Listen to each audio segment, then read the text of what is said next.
പിഷാരടിയും ശ്വേതാ മേനോനും തമ്മിലുള്ള phone call വലിയ രീതിയിൽ ചർച്ചയായി മാറിയിരുന്നു. ഇപ്പോൾ അമ്മയിൽ നിന്നുള്ള രാജിപ്രഖ്യാപനത്തിന് പിന്നാലെ പ്രസിഡന്റ് പദവിയിൽ തിരിച്ചെത്താൻ സജീവ നീക്കവുമായി ശ്വേതാ മേനോനും സംഘവും തുടങ്ങിയിരിക്കുന്നു.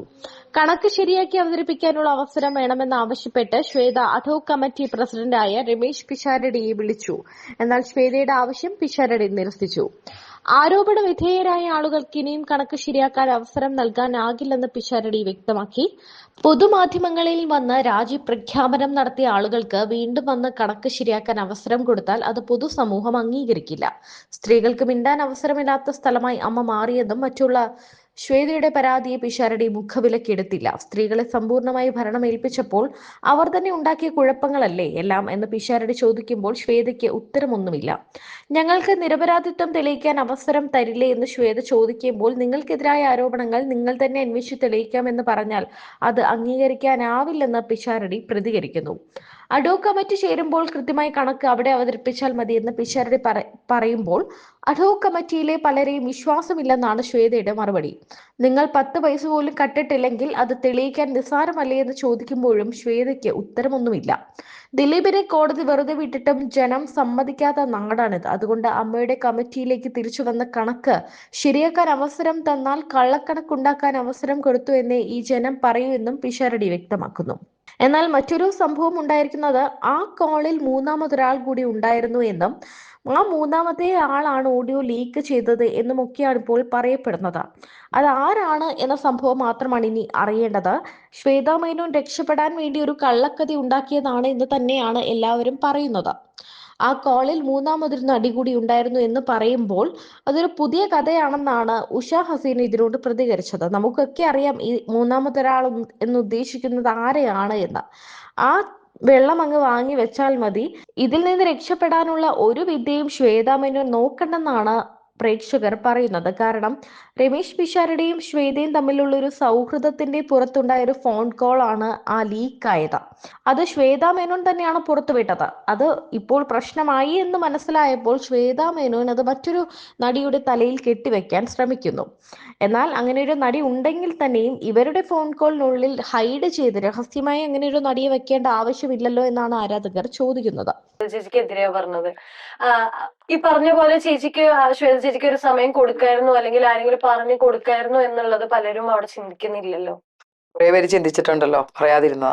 കുറെ പേര് ചിന്തിച്ചു. കാരണം വേറെ ഒന്നും കൊണ്ടല്ല, എന്താ പറയണ, അമ്മയ്ക്കകത്തുള്ള ഒരു സംഘടനയ്ക്കകത്തുള്ള വിഷയങ്ങള് ചിന്തിക്കാതെ എങ്ങനെ എന്ത് എന്ന് വെച്ചാൽ അവരെ 5 കൊല്ലോ 3 കൊല്ലോ ഇരുത്താനല്ല നമ്മൾ പറഞ്ഞത്.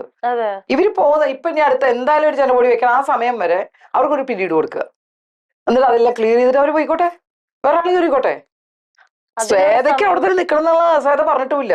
എനിക്ക് കറക്റ്റായി കാര്യങ്ങൾ തീർക്കാനുള്ള സമയം തരണം എന്നാ പറഞ്ഞേ. അത് ശ്വേത പറഞ്ഞായിരുന്നല്ലോ, കൊടുത്തില്ല. അങ്ങനെയൊക്കെ ചെയ്യാം. ഞാൻ പറഞ്ഞ എന്റെ ഒരു ഇതാ പറഞ്ഞ, അങ്ങനെയൊന്നും ചെയ്യരുത്. നമ്മള് സംഘടന പൊളിക്കാനല്ലല്ലോ നോക്കണ്ടേ, നന്നാക്കി കൊണ്ടുപോകാൻ നോക്കണ്ടേ, യോജിപ്പിച്ച് കൊണ്ടുപോകും. ചേച്ചിക്ക് അവിടെ സംസാരിക്കാൻ എന്തെങ്കിലും അവസരം കിട്ടിയിരുന്നു? ചേച്ചി സംസാരിച്ചു. എന്നെ സംസാരിക്കാൻ സമ്മതിച്ചേ ഇല്ല, തന്നുമില്ല, സംസാരിച്ചില്ല. രണ്ടാമത്തെ കാര്യം, ഞാൻ സംസാരിക്കാൻ കയറിയത് അൻസിബ പറഞ്ഞപ്പോ ഞാൻ കയറി. അപ്പോഴത്തേനും ഒരു ഇതെല്ലാവരും പോയിട്ടുണ്ട്, രാജിവെപ്പും കാര്യങ്ങളൊക്കെ ആയിട്ടാണ് ഞാൻ കയറിയത്.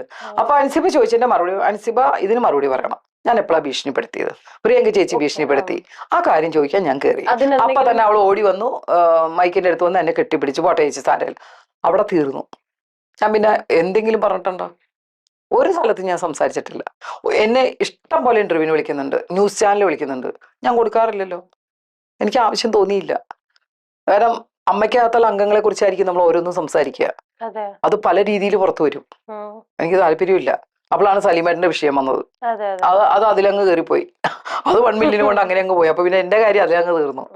പിന്നെ ഈ പറഞ്ഞ പോലെ ഇനി വരട്ടെ, വരുമ്പോ നമുക്ക് നോക്കാലോ മുന്നോട്ട്. എന്തായാലും ലാലേട്ടനൊരു വാക്ക് പറഞ്ഞു, അമ്മ അങ്ങനെ തകർത്ത് കളയാന്ന് ആരും വിചാരിക്കണ്ട പറഞ്ഞു. അമ്മ ഒരിക്കലും തളരില്ല, അത് മതി. ആ ഒരു ധൈര്യം ഞങ്ങൾക്ക് ഉണ്ട്. ഞങ്ങളുടെ ലാലേട്ടനല്ല, അദ്ദേഹത്തിന്റെ വിഷമവും കൂടി ഉണ്ട്. അപ്പൊ അങ്ങനെ അമ്മ തീരുന്ന് വിചാരിക്കണ്ട. ആ ലാലേട്ടൻ തന്ന ഉറപ്പ് മതിയെന്നേ. നമ്മളൊക്കെ അതിന്റെ ധൈര്യത്തിൽ തന്നെ ഇരിക്കണത്. ലാലേട്ടനും മമ്മൂക്കിയൊന്നും ഇല്ലാത്തൊരു അമ്മ ഇല്ല എന്റെ മനസ്സിലതാ. ചിന്തിക്കാനേ കഴിയില്ല. കാരണം അവരാണ് അമ്മ എന്ന് പറഞ്ഞൊരു തലപ്പത്തിരിക്കുന്നത്. അവരിനിയും തലപ്പത്ത് വരെയോ ഒക്കെ ചെയ്ത് മുന്നോട്ട് കൊണ്ടുപോയാലും അമ്മ നന്നായിട്ട് പോകും. ബാക്കി കരുത്ത് കൊടുക്കാനും ശക്തി ഇഷ്ടം പോലെ ആൾക്കാർ നമ്മുടെ കയ്യിലുണ്ട്, എന്തിനും തയ്യാറായ. ബാബുരാജാണെങ്കിലൊക്കെ ഞാൻ ബാബുരാജനൊന്നും ഇന്ന് വരെ ആരും കുറ്റം പറഞ്ഞിട്ടില്ലല്ലോ, ഒന്നും പറഞ്ഞിട്ടില്ല. അവരൊക്കെ ഒരുപാട് കഷ്ടപ്പെട്ടിട്ടുണ്ട്. ഇപ്പൊ പൊന്നമ്മ ബാബു, പൊന്നമ്മ ചേച്ചി, ഞാനും പൊന്നമ്മ ചേച്ചിയൊക്കെ ഭയങ്കര ഒരു ഇതാണ് ഞങ്ങൾ. എന്താ കോമ്പോ എന്നൊക്കെ പറഞ്ഞ പോലെ എന്തുണ്ടെങ്കിലും വിളിക്കും, അങ്ങോട്ടും ഇങ്ങോട്ടും സംസാരിക്കും. അങ്ങനെ പറയരുതട്ടോ, ഇങ്ങനെ പറയില്ലട്ടോ, അവിടെ പറയുമ്പോ ഇങ്ങനെയാവട്ടോ, ഇങ്ങനെ ഞങ്ങൾ പറയും. കാരണം അറിവില്ലാതെ നമ്മുടെ വായിന്ന് ചാടി പോകരുത്, അതായിരിക്കും പിന്നെ വിഷയം വരിക. അപ്പൊ പൊന്നമ്മ ചേച്ചി പറയാത്ത കാര്യം വരും. അപ്പൊ എന്നോട് എന്താ പ്രിയ ഞാൻ പറഞ്ഞില്ല അങ്ങനെ. അപ്പൊ ഞാൻ എന്തെങ്കിലും ചേച്ചി സംസാരിക്കും, ഞാൻ ചേച്ചിയുടെ മുഖത്തേക്ക് ഞാൻ പറയാറുണ്ട് വേണ്ട. കാരണം ഞങ്ങളൊക്കെ സംസാരിക്കും ഇത്തിരി സൗണ്ട് ഷൗട്ടിങ് പോലെയൊക്കെ സംസാരം. ചേച്ചിക്കൊക്കെ പെട്ടെന്ന് ബീപ്പ് ഒത്തിരി സംസാരിക്കും. അപ്പൊ അത് നെഗറ്റീവായി തീരും. അതിന്റെ ആവശ്യമില്ലെന്ന് പറയാൻ ഞാൻ പറയാമെന്ന് ചേച്ചി പറയൂ കേട്ടോ, കറക്റ്റായിട്ട് തന്നെ ചേച്ചി പറഞ്ഞിട്ടുണ്ട്. അതൊന്നും ആർക്കും ദോഷം ചെയ്യാതെ ഏറ്റവും കൂടുതൽ ആഗ്രഹിച്ചതാണ്. ഈ ടിനി ആണെങ്കിലും അൻസിബി ആണെങ്കിലും ഒന്ന് സംസാരിച്ചാൽ തീർക്കേണ്ട കാര്യം ഉണ്ടായിരുന്നുള്ളത് പൊന്ന ചേച്ചി എപ്പോഴും പറയും. ചേച്ചി, നമ്മളിപ്പോ ഇത്രയും നേരം സംസാരിച്ചുകൊണ്ടിരുന്നത് പെർട്ടിക്കുലർ ആയിട്ട് ഒരു സംഘടനയിൽ നടക്കുന്ന ഇഷ്യൂകളെ പറ്റിയും അവിടെ നടന്ന ചർച്ചകളെ പറ്റിയിട്ടൊക്കെയാണ്. അപ്പൊ ഞാൻ ചേച്ചിയുടെ അടുത്ത് കുറച്ച് പോയിന്റ്സുകൾ ചോദിക്കാൻ ഒന്ന് ഡിസ്കസ് ചെയ്യാനാണ്. അതായത് ഇത് ഞാൻ പറയുന്ന പോയിന്റ്സ് എല്ലാ സംഘടനയിലും എല്ലായിടത്തും അസോസിയേഷൻസിലൊക്കെ നടക്കുന്ന പ്രശ്നങ്ങളാണ്. പക്ഷെ അത് അമ്മ സംഘടനയെ എങ്ങനെ എഫക്ട് ചെയ്തു എന്ന് ചേച്ചിക്ക് തോന്നി എന്നുള്ളതൊന്നും അറിയാൻ. ഇതൊക്കെ ചോദിക്കുന്നതുള്ള എനിക്ക് അതിന് മാത്രം വിവരമുള്ള ആളും. എന്നാലും ചേച്ചി ആദ്യം അമ്മയുടെ സംഘടനയിൽ ആദ്യം മുതലേ ഉള്ള അംഗമാണ് ആണെങ്കിൽ പോലും എനിക്ക് അതിന് മാത്രം അറിവുണ്ടോ എന്നുള്ളത് ഒന്ന് ആലോചിക്കേണ്ടിയിരിക്കുന്നു. ചോദിച്ചോ എന്തായാലും. ആശയക്കുഴപ്പം, അതായത് എത്രത്തോളം ആശയക്കുഴപ്പം അമ്മ സംഘടനയിൽ ഉണ്ടായി എന്നാണ് ചേച്ചി വിശ്വസിക്കുന്നത്? ഒരു 99% ആശയക്കുഴപ്പം ഉണ്ടായി. അതായിരുന്നു ഏറ്റവും വലിയ പ്രശ്നം എന്ന് തോന്നുന്നത്. ഓക്കെ, മാധ്യമ വിലക്ക്. മാധ്യമങ്ങളെ വിലക്കേണ്ട കാര്യമൊന്നും എനിക്ക് തോന്നിയിട്ടില്ല. മാധ്യമങ്ങൾ അറിയണം, വിലക്കേണ്ട ആവശ്യമൊന്നുമില്ല. കാരണം എല്ലാ സംഭവങ്ങളും പുറത്തു കൊണ്ടുവരുന്നത് മാധ്യമങ്ങളാണ്, നല്ലതായാലും ചീത്തയായാലും ഒക്കെ. അത് പേടിച്ച് അത് വിലക്കേണ്ട കാര്യമൊന്നുമില്ല. മാധ്യമങ്ങൾക്ക് വിലക്കേണ്ട ആവശ്യമില്ലെന്ന് എനിക്ക് തോന്നുന്നു. സെലിബ്രിറ്റീസ് ആയതുകൊണ്ട് സെലിബ്രേറ്റ് ചെയ്യപ്പെടുന്നു എന്ന് തോന്നുന്നുണ്ടോ ചേച്ചിക്ക്? അങ്ങനെയില്ല, ഞാൻ പറഞ്ഞ മാധ്യമങ്ങൾ പറയേണ്ട കാര്യങ്ങൾ പറയുക. ഇപ്പൊ നമ്മൾ ഈ പറയാത്ത കാര്യങ്ങളൊക്കെ പറയുമ്പോഴാണ് ഇത് വലിയ ഇഷ്യൂ. അതാണ് മാധ്യമങ്ങൾക്ക് എന്താണ് കുറെ ഇഷ്യൂസ് ഉണ്ടാക്കി കുറച്ച് റേറ്റിംഗ് കൂട്ടി കൊണ്ടുപോകണമെന്നാണ് അവരുടെ ജോലി. അതല്ലേ അവരുടെ ജോലി. അതാവുമ്പോൾ നമ്മൾ എന്ത് ചെയ്യണം, സംസാരിക്കുമ്പോൾ നമ്മളേതായ കുറച്ച് പിടിച്ച് സംസാരിച്ച് നമുക്ക് ഒരാൾക്ക് ദോഷം വരാത്ത രീതിയിൽ പോയാൽ കൊള്ളാം. അല്ലാതെ മാധ്യമങ്ങളെ വിലക്കണം എന്നൊന്നും ഞാൻ പറയില്ല. അപക്വമായ ഇടപെടൽ, ഇമ്മെച്ചുവേർഡ് ആയിട്ടുള്ള, അവിടെ അങ്ങനെ മെച്ചുവേർഡ് അല്ല എന്നാ നല്ല മെച്ചുവേർഡ് ഉള്ള ആൾക്കാർ എന്നെ ഇടപെട്ടേക്കണത്. അതിനകത്തൊന്നുമില്ല. ഒരാളും മെച്ചുവേർഡ് അല്ലാതെ ഒന്നും ഇടപെട്ടില്ല. ഒക്കെ നല്ല തലയുള്ള ആൾക്കാരാ. ഇമ്മെച്ചുവേർഡ് ആയിട്ടുള്ള രീതിയിൽ ഒരു കമന്റ്സും അവിടെ പാസ്സായി? അവിടെ ഇല്ല. എല്ലാം മെച്ചുവേർഡ് ആയിട്ട് തന്നെ പാസ്സാക്കിയതാണോ അതെ മെച്ചുവേർഡുള്ള ആൾക്കാരാണോ എന്നോ? അവിടെ ഉള്ളതെല്ലാം നല്ല മെച്ചുവേർഡ്. അല്ലാതെ ഈഗോ നല്ല പോലെ ഉണ്ട്. 100% കൊടുത്തു. ഈഗോ തന്നെയാ എല്ലാവർക്കും ഒന്നും പറയില്ല. പ്രശ്നം ഒരു 1-2 പേർക്ക് ഈഗോ ഉണ്ടായാൽ മതി, തീർന്നു. സംഘടന എന്നൊക്കെ പറഞ്ഞാൽ ഒരു കൂട്ടായ്മയല്ലേ.